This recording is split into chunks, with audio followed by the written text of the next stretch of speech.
කොටස් යන්ත්‍රඵලය අපි මුදල් ආයෝජනය කරනවා. මේ ආයෝජනය කරද්දී දැන් හදිස්සිය මේ කොටස් මිල පහළ ගියොත් මොකද්ද කරන්න ඕනේ? කොටස් මිල පහළ ගියොත් අපි මොකද්ද කරන්න ඕනේ කියන එක මම අද කියලා දෙන්න. ඒ කියන්නේ ගොඩක් අය ආයෝජනය කරාට හැම වෙලේම මේ පොඩක් බයෙන් තමයි ඉන්නේ කොටස් මිල මොකක් වෙයිද කියලා. දැන් අපි සාමාන්‍යයෙන් හිතන්නකො සමාගමක් මිලට ගන්නවා රුපියල් 50කට. හරිද? දැන් මේකේ කොටස් මිල ඉහළට ගියොත් ගොඩක් අය සතුටු වෙනවා. රුපියල් 70ට. ඒ වගේ මිලකට යනකොට ගොඩක් අය සතුටු වෙනවා මට හොඳ ප්‍රතිලාභයක් හම්බුණා මම ගත්ත තීරණේ හරි කියලා එයාලා හිතනවා. හැබැයි හදිස්සිය හරි මේක මේ විදිහටම කොටස් මිල රුපියල් 30 වගේ වුණා අන්න එතකොට ගොඩක් අය කලබල වෙනවා. එයාලා ආයෝජනය කරපු මුදලින් ඒ කියන්නේ එයාලට පාඩුවක් වුණා කියලා හිතලා. ඇත්තටම මෙතනදී අපි මෙන්න මේක තේරුම් ගන්න ඕනේ. ඒක තමයි අපි මේ කොටස් මිල ඉහළ ගියා කියන එකත් කොටස් මිල පහළ ගියා කියලා හිතන එකත් දෙකම මේ ස්ථීර දේවල් නෙවෙයි. ඒ කියන්නේ මේක වෙනස් වෙන්න පුළුවන්. දැන් සමාගම රුපියල් 50 ඉඳන් 70 වෙනකන් ගිහිල්ලා ඊට පස්සේ ඊට වැඩියක් ඕනනම් ගිහිල්ලා ආපහු මේක 50ට වඩා අඩු මිලට එන්නත් පුළුවන්.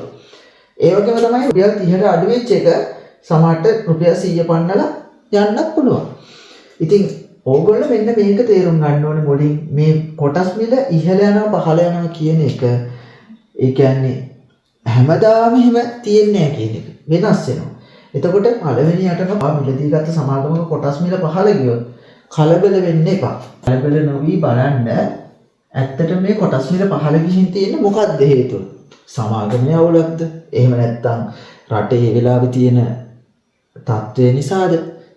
මීට අවුරුදු 2-3කට කලින් රටේ ගොඩක් ආර්ථික ප්‍රශ්න තිබුණා. එතකොට ඒ වගේ කාලයක කොටස් මිල සෑහෙන්න පහළට ගියා. එතකොට සමස්තයක් විදිහට තමයි කියන්නේ හොඳ සමාගම් වලත් කොටස් මිල පහළට ගියා. මූල්‍ය වාර්තා සෞතුයි කියපු සමාගම් වල කොටස් මිලත් පහළට ගියා. හැම සමාගමකම වගේ කොටස් මිල පහළට ගියා. එතකොට ඒ වගේ අවස්ථාවක් අපි ඉවසීමෙන් ඉන්න එක තමයි හොඳම දේ. කලබල වෙන්නේ නැතුව. ඊගාවට ආය අපි බලන්න ඕනේ මේ කොටස් මිල පහළ ගියාම අපිට මේක කියන්නේ දැන් කලින්ට වඩා මිලදී ගන්න එක වාසි සහගතද කියලා. දැන් හිතන්න මේ උදාහරණයක් ගමු අපි මේක මේ සමාගම දාමු මේ සමාගම කියලා. මේ සමාගම ඒ කියන සමාගම අපි රුපියල් 50ට ගන්නෙත් මොකක් හරි මේකට මේ හේතුවක් හන්දන්නේ. මේ සමාගම හොඳ නිසා වෙන්න පුළුවන්, මූල්‍ය වාර්තා හොඳ නිසා වෙන්න පුළුවන්, හොඳ ලාභාංශයක් ගෙවන්න නිසා වෙන්න පුළුවන්. ඉතින් අන්න එතකොට අපි දැනගන්න ඕනේ කොටස් මිල රුපියල් 30ට ආපම තව අපිට ලාභාංශ ප්‍රතිශතය වැඩි වෙලා තියෙනවා. ඒ වගේම තමයි තව වැඩි කොටස් ප්‍රමාණයක් මිලදී ගන්න පුළුවන්. කලින්ට වඩා දැන් අපිට එකම මුදලකට වැඩි කොටස් ප්‍රමාණයක් ගන්න පුළුවන්. හරිද? අන්න ඒ වගේ දේවල් ගැනත් අපි බලන්න ඕනේ. එතකොට පළවෙනියටම කලබල වෙන්න එපා කියලා කිව්වා. දෙවෙනියට මම කියන්නේ හේතුව හොයලා බලන්න. කොටස් මිල පහළ යන හේතුව. සමහරට දැනටමත් අපි මේ මිලදී ගත්තට මේ සමාගම රුපියල් 50කට මිලදී ගන්න අවස්ථාවේදී ගොඩක් මේ සමාගම කොටස් මිල ඉහළ ගිය අවස්ථාවක් වෙන්න පුළුවන්. හරිද? එතකොට නැවත පහළ ගිහිල්ලා ආයේ නැවත ඉහළ යන්න පුළුවන්. අන්න ඒ විදිහට තමයි කියන්නේ එක දිගටම කොටස් මිල ඉහළ යන්නේ නැහැ නේ සමාගම. ඉහළ යනවා ආයේ පහළ යනවා ආයේ නැවත ඉහළ යනවා ආයේ මූල්‍ය වාර්තාවක් එනකොට හොඳ නම් ඒක ඉහළ යනවා ආයේ පොඩ්ඩක් පහළ යනවා. මේ විදිහට වෙනස් වෙවි තමයි යන්නේ නිතරම. එතකොට අපි ඒ ගැන පොඩ්ඩක් බලන්න ඕනේ හේතුව. තුන්වෙනි කරුණ තමයි දැන් කොටස් මිල පහළ ගියන් පස්සේ අපි කලබල වෙන්නේ නැතුව හොඳ ඉවසීමෙන් ඉඳලා ටික ටික මේ පහළ මිල ගණන් වලට කොටස් එකතු කරන්න ඕනේ. දැන් ගොඩක් අය මේ සමාගම කොටස් මිල අඩු වුණාම අතහැරලා දානවා. ඒ කියන්නේ මේ අතහැරලා දානවා කියන්නේ යාළුවා හිතනවා මට මේ ආයෝජනය හරියන්නේ නැහැ. එහෙම එකක් නෑ. ඔයා මේ සමාගම කොටස් මිලදී ගන්න එපා. මේ මාසයකට දෙකකට එහෙම හිතලා. ඔයා සමහරට මේ මිලදී ගන්න අවුරුදු කීපයක් මේ සමාගමේ කොටස් ඔයාලගේ තියාගන්න. එතකොට කලබල වෙන්න එපා. මේ කොටස් මිල රුපියල් 50ක 10ට බැස්ස වුණත් ඔයාට පුළුවන් මේ එකතු කරන්න කොටස්. එතකොට ඔයාට මේක ඇවරේජ් ප්‍රයිස් එකක් හැදෙනවා. ඒ කියන්නේ දැන් ඔයා රුපියල් 50ට කොටස් 1000ක් ගත්ත කියන්නකෝ. ඔයාට යනවා රුපියල් 50000ක්. අපි නිකන් සරලව හදමු මේකට තව බ්‍රෝකර් කාස්ට් එහෙම එකතු වෙනවා. අපි නිකන් සරලව හදමු. ඔයා මෙතනදි ගත්තේ කොටස් කීයද? කොටස් 1000යි. කොටස් 1000ක් ගත්ත රුපියල් 50000 ඔයාට ගිහිල්ලා තියෙනවා. අපි හිතමු මේ සමාගමේ කොටසක් රුපියල් 20ට විතර අඩු වෙනවා. දැන් ඔයා දැන් රුපියල් 50ට තියෙද්දි ඔයා කොටස් 1000ක් ගත්තා. ඔයා රුපියල් 20ට තියෙද්දිත් හිතනවා 1000ක් ගන්නවා තව. එතකොට ඔයාට යන්නේ රුපියල් 20000යි. දැක්කද? ඔයාට රුපියල් 20000 යන්නේ. කොටස් ඔයාගේ 1000ක් වාට ලැබෙනවා. කොටස් 1000ක් ලැබෙනවා. දැන් ඔයා මේ දෙකම එකතු කරන්න බලන්න. රුපියල් කීයක් එනවද? 70000යි. 70000යි. ඔයාලගේ කොටස් කීයක් තියෙනවා? 2000. දැන් මේක බෙදුවම ඔයාට ඇවරේජ් ප්‍රයිස් එකක් වෙලා තියෙන්නේ රුපියල් කීයද? සාමාන්‍යයෙන් ආසන්න රුපියල් 35ක් වගේ තමයි වෙලා තියෙන්නේ. බලන්න ඔයාගේ කලින් ඔයාගේ ඇවරේජ් එක තිබ්බේ රුපියල් 50යි. දැන් ඔයාගේ රුපියල් 35කට ඇවිල්ලා. දැන් හිතන්නකෝ ඔයා මේ රුපියල් 20ට ඔයාට පුළුවන් නම් කොටස් තව ඊට වැඩි ප්‍රමාණයක් ගන්න 2000ක් ගන්න. නැත්නම් 3000ක් ගන්න පුළුවන් කියලා හිතන්නකයි. දැන් ඉතින් කොහොමද අඩු ගාණක් නියන්න ඔයාට කොටස් 3000ක් වගේ ගත්තොත් මේ ඇවරේජ් එක රුපියල් 20 ගාණටම අඩු වෙනවා. අන්න ඒක තමයි මේකේ තියෙන තව ලාභ උපයන්න පුළුවන් හොඳම උපක්‍රමය. හැබැයි මේක කරන්න ඕන හොඳ බුද්ධිමත්ව. ඒ කියන්නේ ඉතාල බුද්ධිමත්ව කරන්න ඕන දෙයක්. දැන් ගොඩක් අයට වෙන වැරද්දක් කියනවා. එයාලා මේ පළවෙනියටම කොටස් මිලදී ගන්නකොටම ලොකු කොටස් ප්‍රමාණයක් ගන්නවා. දැන් සමහරට රුපියල් 50 තියෙද්දි කියලා හිතන්නකො. එයාලා ළඟ තියෙන සම්පූර්ණ මුදලම මෙතන ආයෝජනය කරනවා. හරිද? කොටස් 10000ක් වෙන්න පුළුවන්, ලක්ෂයක් වෙන්න පුළුවන්, මිලියනයක් වෙන්න පුළුවන්. එයාලා ගාව තියෙන සම්පූර්ණ ලොකු මුදලම එයාලා මේ මුල්ම අවස්ථාවේදී මිලදවනවා.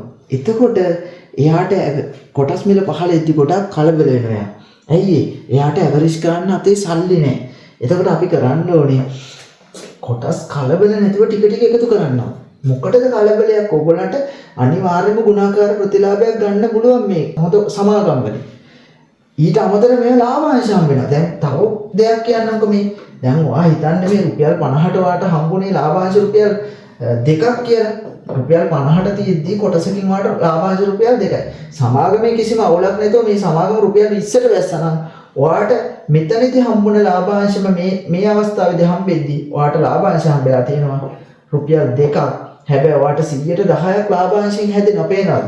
එතකොට ඔයා මේ අවස්ථාවේ මේ රුපියල් 20ට ගිය අවස්ථාවේදී කොටස් වැඩි ප්‍රමාණයක් ගත්තම ඔයාට 100%ක් ලාභාංශ වලින් වෙනවා. ඊටත් අපි හිතමුකෝ මේ සමාගම දැන් සමහර සමාගම් තියෙනවා මම නිකන් එකක් දෙකක් කියන සම්පත් බැංකුව, LBP Finance වගේ ඒ වගේ සමාගම් තියෙනවා මේ ගෙවන ලාභාංශ වැඩි කර දෙනවා. අවුරුද්දක් ගානේ වැඩි කරනවා යාළුවා. එතකොට මේ සමාගම් වල ආයෝජනය කරන්න කියනවා නෙවෙයි මම කියන්නේ එහෙම සමාගම් ගොඩක් තියෙනවා. මේ අවුරුද්දේ ගෙවන ලාභාංශ ඊගා අවුරුද්දේ කීයක් හරි වැඩි කරනවා. ඊට පස්සේ අවුරුද්ද තව වැඩි කරනවා. ඊට පස්සේ අවුරුද්ද තව වැඩි කරනවා. ඉතින් හිතන්නවා අවුරුදු 3ක් විතර යනකොට මේ ලාභාංශ රුපියල් 4 වුණා කියලා. අපි නිකන් රුපියල් 4 වුණා කියලා හිතුවොත් ඔයා මේ රුපියල් 20ට ගත්ත කොටස් වලට ඔයාට ලාභාංශ විතරක් 120ක් හැදෙනවා කියලා පේනවද? ලාභාංශ විතරක් 120ක් හැදිලා තියෙනවා. එතකොට ඔයාට සමහරට මේ අවස්ථාවේ රුපියල් 4ක් ලාභාංශ ලැබෙන අවස්ථාවකදී මේ සමාගමේ කොටස් 40ට නෙමෙයි 60ට විතර ගිහින් තියෙන්න පුළුවන්. එතකොට ඔයා මේ 20ට මේ ඔයාගේ ඇවරේජ් ප්‍රයිස් එක රුපියල් 35 වුණ එක 60කට විතර ගියොත් එකට එකක් එතනදී ප්‍රතිලාභ හම්බෙලා තියෙනවා. 100කට ආසන්න ප්‍රතිලාභයක් හම්බෙලා තියෙනවා. ඒ කියන්නේ මේකෙදී ඔයාට මේ හැම අවුරුද්දකදීම මෙතන ඉඳන් රුපියල් 4 ඊට පස්සේ 6 වෙන්න පුළුවන්. ඊට පස්සේ 8 වෙන්න පුළුවන්. ඔන්න ඔය විදිහට ලාභාංශයෙන්ම ඔයාට සෑහෙන්න ලොකු ගේමක් ගහන්න පුළුවන් මේක. ඒ කියන්නේ ප්‍රාග්ධන ලාභ සහ ලාභාංශ කියන දෙකෙන්ම ප්‍රතිලාභ ගන්න එක තමයි අපි කරන්න ඕනේ. තව තියෙන උපක්‍රම. ඔයාට පුළුවන් කොටස් පොඩි ප්‍රමාණයක් දැන් කොටස් මිලි හැලගිය කාලෙක දැන් ඔයා කොටස් මිල අපි හිතමු රුපියල් 100කට විතර ගියා කියලා දවසක. ඔයාට ඕනම් පුළුවන් මේකෙන් පොඩි ප්‍රමාණයක් ඔයා ගතේ තියෙන කොටස් වලින් 10%ක් 20ක් වගේ අඩු කරන්න. ඒ කියන්නේ විකුණන්න. ඊට පස්සේ ඒකින් මාට පුළුවන් ඒ වෙලාවට අඩු වෙලා තියෙන සමාගම් පොඩ්ඩක් මිලදී ගන්න. හොඳ සමාගම්. අන්න ඒ විදිහට මේකේ තියෙනවා ප්‍රතිලාභ ගන්න පුළුවන් ආකාර ගොඩක්. දැන් අපි තව කෙනෙක් කියන විදිහට ඒ සමාගම් මිලදී අරගෙන මේක කරන්න බෑ. ඔයා ඉස්සෙල්ලා සමාගම් තියෙන ඔක්කොම ටික ටික හරි බලන්න. දවසට සමාගම් දෙකක් හරි එකක් හරි අරගෙන හොඳට බලන්න. ඒකේ ඇනුවල් රිපෝට් එකේ මොනවද තියෙන්නේ? අලුතින් යාලා බිස්නස් පටන් ගන්න තියෙද? මම කියන්නේ මේක දීර්ඝකාලීන ආජීවයට හොඳම ධනවත් වෙන්න පුළුවන් උපාය මාර්ගයක්. කොටස් වල දැන් උඩරිම ලෙවල් එකට ගිහිල්ලා තියෙනවනේ. ඒ කියන්නේ ඒකක 20000ට එහාට ගිහිල්ලා තියෙනවා. හරිද? හැබැයි ඒ වුණත් මේ වෙනකොටත් මිලදී ගන්න හොඳ සමාගම් තියෙනවා. ඉතින් ඒව ඔයගොල්ලෝ බලලා ටික ටික හොඳ සමාගම් මිලදී ගන්න. සමහරට ඒක කොටස් මිල දැන් පොඩ්ඩක් වැඩි තමයි. හැබැයි ඔයා කොටස් 10000ක් ගන්න ඉන්නවා නම් 10000ම දැන් ගන්න එපා. 1000ක් ගන්න. ඉතුරු 9000 තියාගන්න කොටස් මිල අඩු වුණොත් මිලදී ගන්න. මොකද අපි මේක අවුරුද්දක දෙකක දෙයක් නෙමෙයි. අපි මේ මිලදී ගන්න කොටස් සමහරට අපි ගාව ජීවිත කාලෙම තියෙන්නත් ඉඩ තියෙනවා. ඒ කියන්නේ හොඳ සමාගමක් නම් අපිට ඒක විකුණන්න අවශ්‍යම නැහැ. පොඩ ඒ කාලයන්ව කොටස් ටික ඉවත් කරත් සම්පූර්ණ කොටස් ප්‍රමාණය එකපාරට විකුණන්න අවශ්‍යතාවය නැහැ. අනිත් එක ඔයගොල්ලෝ හිතන්න ඔයගොල්ලෝ මොන ජොබ් එක කරත් මොන ජොබ් එකක් කරත් ඔයාට හම්බෙන වැටුප තියෙනවනේ. ඔයාට හම්බෙන වැටුප ඔයාට පුළුවන් කොටස් වෙන්න පුළුවන් ආයෝජනය කරලා තව ටිකක් ඒක වර්ධනය කරගන්න. මට රුපියල් 50000ක් වෙන්න පුළුවන් හම්බෙන්නේ. ඔයාට පුළුවන් මේකෙන් 10000 ගානේ මාසෙකට ආයෝජනය කරන්න. එතකොට ඔයාට මේවෙන් අමතරව ලාභාංශ ආදායම හම්බෙනවා. අවුරුදු 2-3ක් යනකොට සමහරට මේ වැටුපෙන් හොයන ගාන තියෙන්නේ. වැටුප විදිහට ඔයාට ලැබෙන ගාන වගේම ඒකෙන් භාගයකටත් වැඩිය මේ ලාභාංශ වගේ දේවල් වලින් ලැබෙන්න පුළුවන්. හරිද? ඒ කියන්නේ මේක අවුරුදු 10ක 15ක ගේමක් කියලා හිතාගෙන ආයෝජනය කරන්න. සමහරට ඒක ඊට කලින් විකුණන්න වෙන්න පුළුවන්. හැබැයි අපි මිලදී ගත්ත සමාගමක් ඉදිරි මාස 2-3 එහෙම නෙවෙයි. මේක සමාගම අපි හොඳම තත්ත්වයේ තියෙන සමාගම්. කවදාවත් වැටෙන්නේ නැහැ කියලා හිතන සමාගම්. කවදාවත් මේ පාඩු ලබන්නේ නැහැ කියලා හිතන සමාගම් මිලදී ගන්න. කෙටි කාලීනව බලන්න එපා.